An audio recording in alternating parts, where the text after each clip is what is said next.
नमस्कार दोस्तों, daily news India 1.0 में आपका बहुत बहुत स्वागत है। और दोस्तों, जो खबर आई है महंगाई के फ्रंट पे, जब महंगाई के आंकड़े आए, उम्मीद तो थी महंगाई बढ़ रही है, बहुत तेजी से बढ़ रही है, लेकिन मोदी सरकार उतनी तेजी से आंकड़े बढ़ते दिखाते नहीं हैं। अब 6.2% के लेवल पे खुदरा महंगाई बढ़कर आ गई है। कहने को कहा जा रहा है कि ये रिजर्व बैंक के टॉलरेंस लिमिट से बाहर चली गई, 6.221% की। और ये 14 महीने पहली बार 6% से ऊपर चली गई ये महंगाई। 9 महीने के उच्चतम स्तर जो कि 5.49% था, ये उससे भी अधिक हो गई है। खाने पीने की चीज़ें तो अब खरीद से बाहर होती चली जा रही हैं। अब कमाल की बात है कि खाने पीने की चीज़ों में कितनी वृद्धि हुई है। खाने पीने की चीज़ों में वृद्धि हुई है करीब करीब 10.5 और 11% के बीच में। मैंने तो अपने टाइटल में 10.5% दिया, बल्कि 11% कहा जाए। 10.87% की वृद्धि हुई है खाद्य वस्तुओं की वृद्धि में।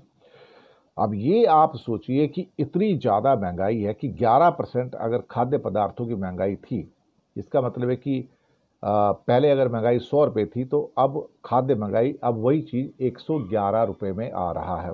तो आप सोच सकते हो कि इस कदर जो महंगी चीज़ें मार्केट में है, तो लोग रो रहे हैं। लोग सब्जियां नहीं खरीद पा रहे हैं, दालें नहीं खरीद पा रहे, अंडे भी खरीद पा रहे, अनाज नहीं खरीद पा रहे हैं, खाने का तेल नहीं खरीद पा रहे हैं, मसाले नहीं खरीद पा रहे हैं।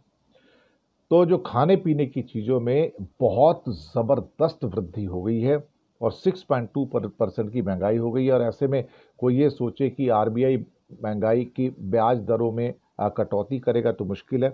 और इसलिए मैंने एक एपिसोड और भी किया था, जिससे मैंने बताया था कि चूंकि महंगाई इतनी ज़्यादा है, लोगों का गुजारा नहीं हो रहा है, तो अब क्या हो रहा है यहाँ पर कि लोग अपना सोना गिरवी रखकर उधार ले रहे हैं बैंकों से। और ये ऑल टाइम हाई लेवल पे चला गया, ऑल टाइम हाई लेवल पे चला गया। ऑल टाइम हाई का मतलब होता है 1.5 लाख करोड़ अक्टूबर महीने के अंदर लोगों ने सोने को गिरवी रखा और उसके अगेंस्ट में क्या कहते हैं कि उधार लिया है बैंकों से। तो आप सोचो कि सोना गिरवी तब रखा जाता है जब इंसान के पास खाने को रोटी ना हो, खरीदने को दवाई ना हो, डॉक्टर के पैसे ना हो, बच्चों की फीस के पैसे ना हो, स्कूल की कापी किताब खरीदने के पैसे ना हो। तो तब ये हालात होते हैं। और ये महंगाई इतनी जो बढ़ी है खाने पीने की, उसके बाद तो आप कहाँ से दवाई लोगे, कहाँ से बच्चों की ज़रूरत पूरी करोगे, तो कटौती कहाँ होगी यहीं पर। तो इसका मतलब लोगों के अंदर गरीबी जो है बढ़ती चली जा रही है। और खुदरा महंगाई दर, जिसको कि कंज्यूमर प्राइस इंडेक्स कहा जाता है, सीपीआई, अब 6.21% और खाद्य महंगाई जंप होकर करीब करीब 11% है।